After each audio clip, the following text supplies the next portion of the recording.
السلام علیکم ورحمۃ اللہ وبرکاتہ نحمده ونصلي على رسوله الكريم اما بعد فاعوذ باللہ من الشیطان الرجیم بسم اللہ الرحمن الرحیم رب اشرح لي صدری ويسر لي امری واحلل عقدة من لسانی یفقهوا قولی رب زدنی علما۔ امید ہے کہ آپ سب بالکل خیریت سے ہوں گے اور سورۃ الحجرات میں جو بھی باتیں ہم نے سیکھی ہیں اس کو اپنی عملی زندگی میں لے کر آ رہے ہوں گے، اور مجھے یہ امید ہے کہ آپ ضرور اپنے گھر والوں سے اس کو شیئر کر رہے ہوں گے، اپنے فرینڈس کے ساتھ شیئر کر رہے ہوں گے، کیونکہ شیئر کرنے سے ہمیں یہ فائدہ ہوتا ہے کہ ہمارے عمل میں بھی وہ چیز پختہ ہو جاتی ہے، اور پھر اس کے بعد ہم مزید کچھ عمل کرنے کے لیے تیار ہوتے ہیں۔ آج ہم سورۃ الحجرات آیت نمبر 13 کی طرف آتے ہیں۔ اعوذ باللہ من الشیطان الرجیم، بسم اللہ الرحمن الرحیم، یا ایہا الناس انا خلقناکم من ذکر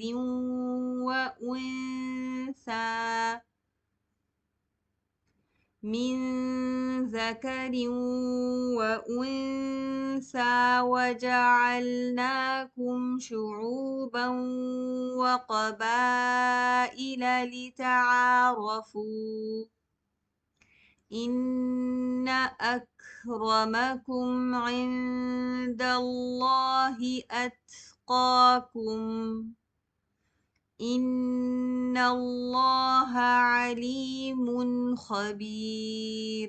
یا ایہا الناس، اے لوگو، انا بے شک ہم خلقناکم پیدا کیا ہم نے تمہیں، من ذکرین ایک مرد سے، و انثی اور ایک عورت سے، وجعلناکم اور بنایا ہم نے تمہیں، شعوبا قومیں، و قبائل اور قبیلے، لتعارفوا تاکہ تم ایک دوسرے کو پہچانو، ان بے شک اکرمکم تم میں سب سے زیادہ عزت والا وہ ہے، عند اللہ اللہ کے نزدیک، اتقاکم تم میں سب سے زیادہ تقوی والا ہے، ان بے شک اللہ اللہ علیم خوب علم والا ہے، خبیر خوب خبر رکھنے والا ہے۔ تو اللہ سبحانہ تعالیٰ نے ان آیات میں تمام انسانوں کو مخاطب کر کے کہا ہے، تمام لوگوں کو، یعنی ہم دیکھتے ہیں نا کہ پچھلی آیات میں تو اللہ تعالیٰ نے اہل ایمان کو مخاطب کر کے بات کی تھی، اور ان چیزوں کی طرف نشاندہی کی گئی تھی جس کی وجہ سے مسلم معاشرے میں خرابی آ سکتی ہے، یا جس کی وجہ سے مسلم معاشرہ جو ہے وہ خرابی کا شکار ہو سکتا ہے۔ لیکن اس آیت میں اللہ تعالیٰ نے پوری انسانیت کو خطاب کر کے کہا ہے کہ وہ چیز جو آپس میں لڑائی جھگڑے کا باعث بنتی ہے، وہ چیز جس کی وجہ سے آپس کے تعلقات خراب ہوتے ہیں، اس چیز کو جاننا ہمیں بہت زیادہ ضروری ہے۔ اور اس آیت میں اللہ تعالیٰ فرما رہے ہیں، یا ایہا الناس انا خلقناکم من ذکر و انثی، یہاں پہ اللہ سبحانہ تعالیٰ پیدائش کی بات کریں کہ ہم نے تمہیں کس طرح کیسے پیدا کیا، کس چیز سے پیدا کیا، ایک مرد اور ایک عورت سے، یعنی کہ ہم تمام انسانوں کی جو بیس ہے، جو بنیاد ہے، وہ کیا ہے کہ اللہ تعالیٰ نے ایک مرد اور ایک عورت سے پیدا کیا۔ پھر اللہ تعالیٰ نے وَجَعَلْنَاكُمْ شُعُوبًا وَقَبَائِلَ لِتَعَارَفُوا، پھر اللہ تعالیٰ نے ہمیں مختلف قبیلوں میں اور مختلف گروہوں میں بانٹ دیا تاکہ ہم ایک دوسرے کو پہچان سکیں۔ صحیح، تو اس چیز کو اس طرف پوائنٹ آؤٹ کیا گیا ہے اللہ سبحانہ تعالیٰ نے کہ جو تم مختلف پوری زمین میں بکھرے ہوئے لوگوں کو دیکھتے ہو، مختلف رنگوں کے، مختلف نسلوں کے، مختلف قوموں کے، مختلف قد کاٹ کے، مختلف حیل و حجت کے، یا مختلف جیسے حیل و یعنی کہ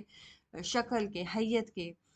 تو یہ سب کیا ہے؟ یہ اللہ سبحانہ تعالیٰ کی ورائٹی ہے، اللہ سبحانہ تعالیٰ نے پوری زمین پہ بکھیری ہے، اور اس کا مقصد یہ نہیں ہے کہ اللہ سبحانہ تعالیٰ کا کوئی فیوریٹ ہے تو اس کو اللہ نے کسی طرح سے بنایا، اور کوئی اور زیادہ فیوریٹ ہے تو اس کو کسی اور طرح سے بنایا،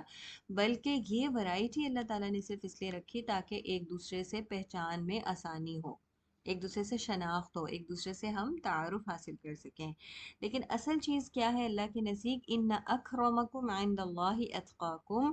اللہ کے نزدیک تم میں سے سب سے زیادہ عزت والا وہ ہے جو سب سے زیادہ پرہیزگار ہے، جس کے اندر تقوی ہے، جو ہر کام کرتے ہوئے اللہ سبحانہ تعالیٰ سے ڈرتا ہے، اس کا خوف رکھتا ہے، اور اپنے تمام کاموں میں اس چیز کو پرائیورٹی پہ رکھتا ہے کہ جو کام وہ کرنے جا رہا ہے اس سے اللہ تعالیٰ راضی ہے یا نہیں ہے۔ تو اللہ کے نزدیک جو پرائیورٹی ہے، یا اللہ تعالیٰ کے نزدیک جو فیوریٹ انسان ہے، وہ ہے جو کہ اللہ سے ڈرتے ہوئے کام کرتا ہے۔ اور ورنہ اللہ تعالیٰ کے لیے سب برابر ہیں، تمام نوع انسانی اللہ سبحانہ تعالیٰ کے نزدیک ایکول لیول پر ہیں۔ نہ اللہ تعالیٰ نے رنگ کی بنیاد پہ کسی کو فوقیت دی ہے، اور نہ ہی اللہ تعالیٰ نے نسل کی بنیاد پہ کسی کو فوقیت دی ہے۔ مسلم اور ابن ماجہ کی ایک روایت ہے، نبی صلی اللہ علیہ وسلم نے فرمایا، اللہ تمہاری صورتیں اور تمہارے مال نہیں دیکھتا، بلکہ وہ تمہارے دلوں اور تمہارے اعمال کی طرف دیکھتا ہے۔ تو اگر ہم یہ سمجھ رہے ہیں کہ ہم جس قوم میں پیدا ہوئے ہیں وہ بہت مالدار ہے، تو اس وجہ سے اللہ کے کہ ہم اللہ کے فیورٹ ہیں، تو یہ ہماری غلط سوچ ہے۔ بلکہ جو ہمارے دلوں کے اندر ہے، دلوں کے اندر کیا ہوتا ہے؟ تقوی، اللہ سے، اللہ کا ڈر، اللہ کا خوف، اور جو ہمارے اعمال ہیں کہ اللہ سے ڈرتے ہوئے ایسے کام کرنا جس سے اللہ تعالیٰ خوش ہو جائیں، اصل وہ چیز ہے جو اللہ کو ریکوائرڈ ہے اور اللہ تعالیٰ اس کو پسند فرماتا ہے۔ ان اللہ علیم خبیر، اور بے شک اللہ تعالیٰ جاننے والا ہے، خبر رکھنے والا ہے۔ یعنی وہ چیز جو کسی کو بھی نہیں معلوم، آپ سب سے چھپا سکتے ہیں، آپ سب سے اپنے دل کی کدورتیں چھپا سکتے ہیں، کسی کو نہ بتائیں، لیکن اللہ سبحانہ تعالیٰ دلوں کے حال کو جانتا ہے، ہر چیز سے اللہ تعالیٰ کا علم اتنا وسیع ہے کہ ہر چیز پہ اس کا علم چھایا ہوا ہے، وہ اپنے علم سے جان جاتا ہے کہ کون کیا سوچ رہا ہے، کیا کر رہا ہے، اور اس کی کیا نیت ہے۔ لہٰذا ہمیں کیا کرنا ہے؟ اپنی نیتوں کو اللہ تعالیٰ کے لیے خالص کرنا ہے، اور اپنے اعمال کو اللہ تعالیٰ کی مرضی کے مطابق ڈھالنا ہے۔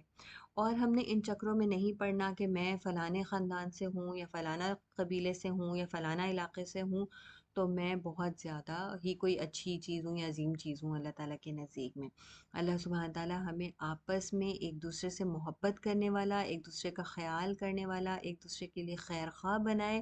اور اللہ سبحانہ تعالیٰ ہمارے اندر تقوی پیدا کرے، تاکہ روز قیامت ہم اللہ سبحانہ تعالیٰ کے سامنے سرخرو ہو سکیں۔ سبحانک اللہم و بحمدک، اشہد ان لا الہ الا انت،